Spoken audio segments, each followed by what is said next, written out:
젊어진다, 새로운 힘을 회복한다. 이건 상당히 만고불변의 진리처럼 모든 사람들의 희망이고 또 바람이기도 합니다. 오늘 우리가 읽은 말씀 안에 그 메시지를 우리에게 들려주셨는데, 우리 25절 말씀 우리 같이 다시 한번 읽겠습니다. 25절입니다. 시작. 그런즉 그의 살이 청년보다 부드러워지며 젊음을 회복하리라. 아멘. 오늘 이 말씀 안에서 오늘 설교의 제목을 주셨습니다. 젊음을 회복하리라. 특별히 이 말씀 안에 쓴 그 젊음의 심벌이 피부에 있습니다. 피부에 있는데 욥의 살결이 청년보다 더 부드러워진다. 영어 성경에 보니까 renewed like a child, 어린아이처럼 욥의 살결이 부드러워진다는 겁니다. 욥이 그런데 이 말을 엘리후로부터 들었을 그 당시에 욥의 자신의 살결이 어떠했는지 오늘 말씀을 우리가 함께 보면서 알 수 있는데, 욥기 2장 7절 8절 제가 한번 읽어드리면, 사탄이 이에 여호와 앞에서 물러가서 욥을 쳐서 그의 발바닥에서 정수리까지 종기가 나게 한지라. 욥이 제 가운데 앉아서 질그릇 조각을 가져다가 몸을 긁고 있더니, 욥이 머리부터 발끝까지 온통 뭘로 뒤덮여 있죠? 종기. 또 악성 종기. 긁어도 피가 나고 고름이 흘러도 계속 긁어야만 되는, 이걸 우리 이전 개역 한글판에서는 악창이라고 했습니다. 악성 종기가 머리에서 발끝까지 온 몸을 뒤덮었습니다. 상처로 미칠 듯이 가려워가지고 고름이 줄줄 흘러내립니다. 오죽하면 날카로운 도자기 조각을 가지고 자기 몸을 벅벅 긁으면서 재가 깔린 쓰레기 더미 위에 앉아있는 욥의 모습을 우리에게 오늘 보고해 줍니다. 딱지가 앉으면 또 긁어가지고 피고름이 흐르고, 욥의 온 몸은 이렇게 마를 날이 없었습니다. 이게 바로 이 말씀을 듣고 있던 욥의 피부입니다. 그런 욥의 피부가 특별히 비싼 크림을 바른 것도 아니고 어디 피부 관리를 받은 것도 아닌데 아이 살결처럼 고와진다 했어요. 그 젊음을 회복하는 회춘을 오늘 말씀을 통해서 욥에게 들려줍니다. 또 한 가지, 당시 욥의 나이를 우리가 정확히 추정할 수는 없지만 욥기 안에 있는 걸로 욥의 나이를, 이때 연령대를 추정해 본다면 욥의 자녀가 몇 명이었죠? 무려 10명이었습니다. 제 대충 경험을 좀 보태가지고 추정해 볼 테면 10명을 계속 안 쉬고 나도 한 몇 년 걸릴까요? 10년 걸리나요? 10년 더 걸리지. 배에 품고 있어 그냥 계속 나오는 건 아니잖아요. 한 15년 계속 놔도 15년 걸려요. 해마다 나와도 이렇게 많은 시간이 걸려요. 그리고 더욱이 그 1장에 보면 자녀들이 생일잔치를 하는 모습이 있는데 부모 없이 생일잔치를 합니다. 그러니까 부모의 특별한 관리나 가이드 없어도 이제는 자기들끼리 잔치를 만들 정도로 성년 훌쩍 넘긴 나이였습니다. 그리고 장남의 집에서 파티하다가 이 재앙을 맞았으니까 서로 간에 각자가 독립된 영역과 집을 가지고 막내도 어느 정도 성년을 넘겼던 걸 우리는 추정해 볼 수가 있습니다. 이런 걸로 미루어 짐작해 보면 욥은 이미 젊음과는 거리가 먼 노년의 시기에 접어들었던 때라고 우리가 추정해 볼 수가 있습니다. 피부는 악창이 나서 완전히 팔뚝이 피고름으로 시커멓게 난장판이 되어 있고, 그리고 나이는 이제 젊음과는 거리가 먼 노년의 때에 접어든 욥을 우리는 상상해 볼 수가 있습니다. 여기까지는 이제 성경 욥기라고 하는 책 안에 담겨 있는 팩트입니다. 근데 그 다음부터 한 주간 동안 이 설교를 준비하면서 제 설교에 블락이 생겼습니다. 그 블락이 된 이유가 어떻게 그런 피부가 지금 이 팔뚝은 난장판이 되어 있는데 이게 아이 살갗처럼 부드러워지고 고와질 수 있느냐, 어떻게 바뀌느냐, 이 이동이 과정이 뭐냐. 물론 우리 하나님을 믿고 있기 때문에 저나 여러분들이나 이 사실을 우리는 받아들이고 믿지만 이거를 말씀 안에서 우리가 서로 간에 커뮤니케이션을 할 때 이 과정이 어떻게 이렇게 되느냐 이겁니다. 뭐 이를테면 피부 관리를 하는 전문가가 그 로션 하나를 팔더라도 그 로션을 쓰고 난 다음에 효과도 그렇지만 그 로션이 워킹하는 과정들에 대해서 무언가 박학다식하게 알고 있어야 되는 거 아니겠습니까?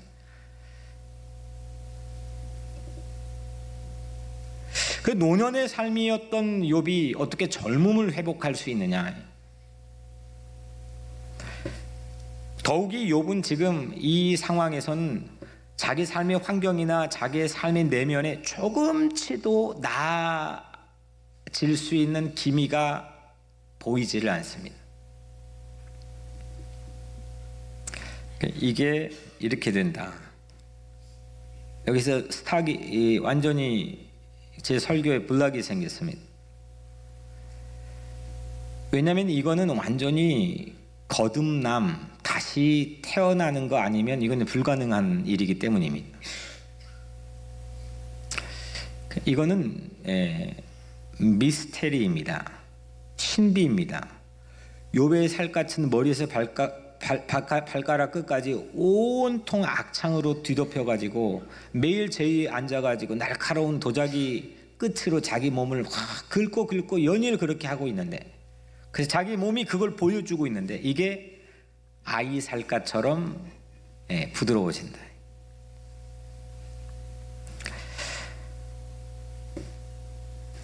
이 다시 태어나는 거듭남의 과정, 이거는 어떤 의학적인 지식으로도 어떤 과학적인 증명의 방법으로도 어떤 뛰어난 신학적인 고견을 가지고도 설명이 되지 않는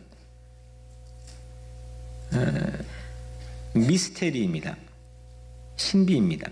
물론 이 사실을 여러분들은 거듭남에 대한 진리에 대해서 모두 다 믿고 있고 그 거듭남의 진리에 대해서 여러분들 수도 없이 들어보셨겠지만 저는 개인적으로 이 부분에서 설교에 블럭이 생겼습니다.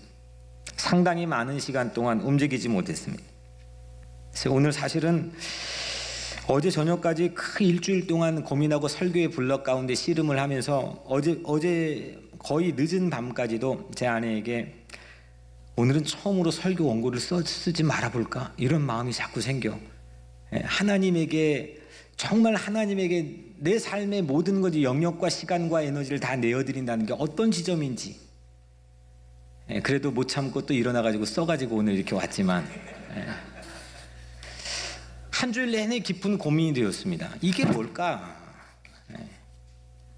하나님 말씀을 듣고 우리 삶이 거듭난 놀라운 하나님의 영역을 체험하고 산다는 게 과연 뭘까? 그 하나님 만나고 하나님 바라보면 밖에 나가서 별의별 일이 일어나도 그냥 팡팡 용기 내서 살아간다고 하는 이 거듭난 삶의 그 레벨이 과연 뭘까요? 하나님을 주목하고 하나님을 바라보면 바로 여러분들의 삶 속에서 이루어지게 되는 줄로 믿습니다. 아멘. 하나님만을 우러러 바라보고 희망을 두면 새 힘을 얻게 되는 줄로 믿습니다. 나이가 젊은 소년도요 피곤하고 곤비하면 넘어집니다. 젊은 장정도요 넘어지고 숱하게 쓰러진다고 했습니다. 근데 하나님 바라보면 독수리가 퍼덕하고 날개를 치고 하늘을 향해 창공을 향해 비상하는 것처럼 새 힘을 얻게 되는 줄로 믿습니다. 나이가 젊어도요 비실비실 젊은이는커녕 거의 할아버지 할머니 수준으로 살아가는 젊은이들 세디셌습니다. 하지만 노년이 될지라도 젊은 청춘의 마음을 가지고 늘 꿈을 가지고 살아가는 사람들이 있습니다. 여러분들, 오늘 귀한 하나님 주신 이 말씀의 시간을 통해서 여러분들의 모든 삶이 젊음으로 회복되기를 주 이름으로 축복합니다. 내가 인정받고 내가 하고 내가 세밀하게 모든 걸 가꾸려고 하다가 내가 인정받고 내가 격려받고 그거에 따라서 업앤다운하는 인생에 내 모든 시간 낭비하지 않고 하나님 바라보고 하나님 앙망하고 하나님 우러러보면서 하나님 하실 일들을 기대하고 체험하는 그 새 힘을 얻어 영원한 청춘으로 사는 여러분들 되기를 주의 이름으로 간절히 축원합니다. 이게 젊음 회복하는 거죠. 이게 젊음 회복하는 거죠. 내가 최선을 다해 인정받는 영역이 아니고 하나님만이 할 수 있다고 한 희망으로 바라보는 거기에 주어지는 젊음, 그게 진짜 젊음인 거죠. 하나님을 믿을 수 있는, 그 하나님을 앙망하고 바라볼 수 있는 길이 어떻게 되는 건지를 오늘 욥은 우리에게 23절에서 보여주는데, 만일 일천 천사 가운데 하나가 그 사람의 중보자로 함께 있어서 그의 정당함을 보일진대. 1,000명의 천사, 다른 번역에는 수호 천사라고 나와 있습니다. 수호 천사가 있는데 그 중에 한 사람의 중보자로 나와 욥과 함께 있어서 그 욥의 부당함, 억울함들을 모두 다 뒤집어 엎어서 정당함을 증명해 줄 수 있다는 거예요. 욥의 정당함을 보여줄 수 있기 위해 노력한 거 세 친구 앞에서 발악을 했습니다. 그런데 욥의 정당함을 보여줄 수 있는 건 세 친구가 아니었습니다. 사람이 아니었습니다. 하나님이 보낸 중보자뿐이었습니다. 우리의 중보자는 누구입니까? 예수 그리스도. 한번 크게, 우리의 중보자는 누구입니까? 예수 그리스도. 아멘. 중보자 예수 그리스도 통해서만 우리는 하나님을 앙망할 수 있습니다. 우리는 내 능력으로 하나님을 볼 능력도 없습니다. 하나님을 앙망할 수도 없습니다. 매번 업앤다운에 바뀝니다. 하나님께 예배를 드리지만 내 마음은 세상에 가 있습니다. 난 하나님을 사랑한다고 하지만 세상을 더 사랑할 때가 많이 있습니다. 하지만 나를 위해 이 땅에 오신 우리의 유일한 중보자 예수 그리스도를 통해서는 우리가 하나님을 앙망할 수 있는 길이 열리는 줄로 믿습니다. 그때 우리는 새 힘을 얻습니다. 중보자를 통해서 욥은 어떤 존재로 변화가 되었습니까? 24절에 하나님이 그 사람을 불쌍히 여기사 그를 건져서 구덩이에 내려가지 않게 하라. 내가 대속물을 얻었다 하시리라. 대속물은 영어로 ransom, 몸값입니다. 몸값. 욥 대신에 몸값을 치를 수 있는 유일한 분이 중보자라는 겁니다. 그 몸값을 치르는 중보자로 인해서 욥은 하나님이 욥을 불쌍히 여기기 시작했습니다. 중보자 때문에. 다른 말로 하면 욥에게 연민을 느끼기 시작했고 욥에게 자비를 베풀기 시작했습니다. 누구 때문에? 중보자 때문에. 여러분들이 세상 앞에서 아무리 자기의 정당함을 인정받고 사람들에게 칭찬과 격려를 받기 위해서 노력한다 해도 사람들은 우리를 배신합니다. 나도 나를 배신합니다. 하지만 유일하게 나를 배신하지 않는 분은 하나님께서 우리에게 보내신 유일한 중보자 예수 그리스도인 줄로 믿습니다. 그분이 나에게 오시면 하나님이 그때부터 나를 불쌍히 여기십니다. 다른 존재로 봐주십니다. 뛰어봤자 뭐라고 하죠? 뛰어봤자 벼룩. 뭐죠? 무슨 손바닥?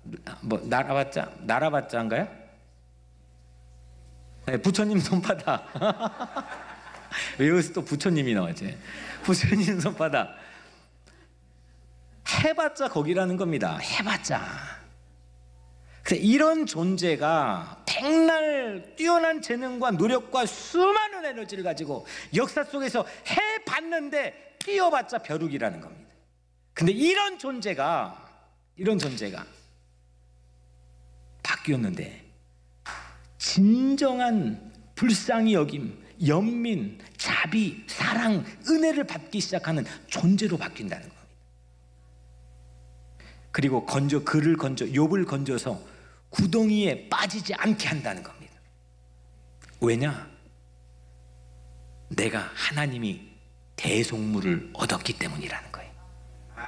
예수 그리스도를 통해서 우리의 몸값을 대신 얻었기 때문이라는 겁니다. 정당함을 인정받아, 다시 말하면 바울의 고백도라면 의롭게 되어서, 이 법정적 용어입니다. 의롭게 되어서 나는 사형 선고에 자유롭게 되었다. 이게 23절의 의미입니다. 오늘 우리 25절 그런즉 그의 살이 청년보다 부드러워지며 젊음을 회복하리라. 여기 맨 앞에 그런즉 중보자의 이 대속을 통해서 욥의 살이 청년보다 부드러워지고 젊음을 회복한다. 그런즉 이거는 뭐냐? 위에 설명한 중보자를 통해서만 우리의 살 같은 아무리 난장판이었어도 우리의 삶이 우리의 살같이 아이처럼 고와질 수 있다. 다시 말하면 거듭날 수 있다는 겁니다. 니고데모처럼 내가 최선 다하는 것에 익숙해지고 인정받는 것에 길들여지는 것으로는 이건 말은 할 줄 아는데 니고데모처럼 이건 이해 불가입니다. 예수님하고 말 통하지 않는 사이가 분명히 될 겁니다. 신비 다큐멘터리 보면 신비로운 것들, 과학적으로 여러 가지 증명을 하는 과정들 참 재미있게 한 40분 50분 합니다. 신비라고 하는 거는, 미스테리라고 하는 거는 설명 불가한 거 아닙니까? 세상 모든 것들을 풀고 거기에 대한 증명 방법들을 찾는다고 해도 우리 사람이 이미 태어났는데 우리 인생에서 2번 태어남을 경험한다는 것, 다시 태어난다는 것, 거듭난다는 것, 이건 성격 좀 좋아지고 한국이 남북 통일되고 뭐 닭한 문제가 해결되고 이런 게 아닙니다. 토럴리 완전히 바뀌어진, 욥의 악창난 손이 완전히 아이처럼 바뀌어지는 겁니다. 이건 세상이 흉내를 낼 수가 없습니다. 이건 오직 중보자 예수 그리스도를 통해서 우리에게 주는 은총인 줄로 믿습니다. 이게 바로 하나님의 일입니다. 중보자를 통해서 하시는 하나님의 일입니다. 저는 그 부목사 1년 후배인 목사님과 같이 얘기하는 짧은 시간 동안 하나님이 일할 공간을 내어드리지 못하는데 매우 익숙했습니다. 내가 열심히 해놓고 이건 하나님이 일했다고 아주 바득바득 우겨대는 게 우리 사람의 모습일 수가 있습니다. 내가 최선을 다해놓고 하나님을 위해서 뭐 예배하고 기도하고 뭐 여러 가지 최선을 다해놓고 하나님이 하신 일이다라고 말할 수 있습니다.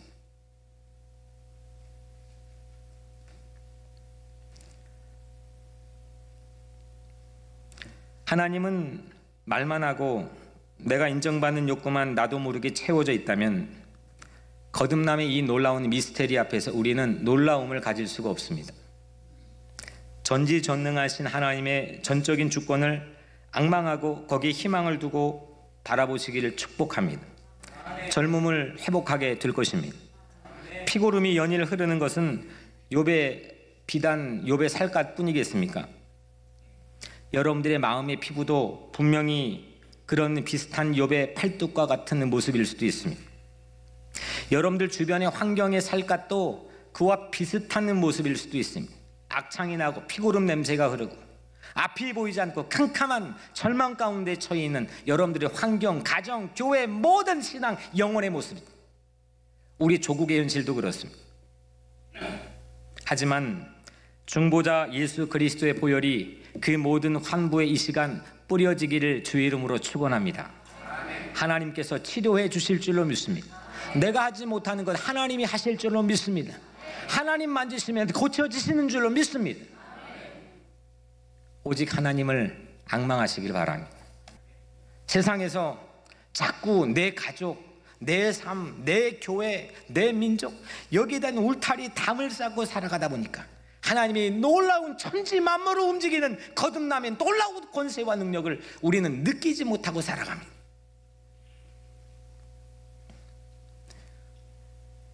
영원한 청춘은 거듭난 자의 열매입니다. 시편 39편 13절 주는 나를 용서하사 내가 떠나 없어지기 전에 나의 건강을 회복시키소서. 우리 박신영 권사님 이 팔뚝 보신 분은 아실 거예요.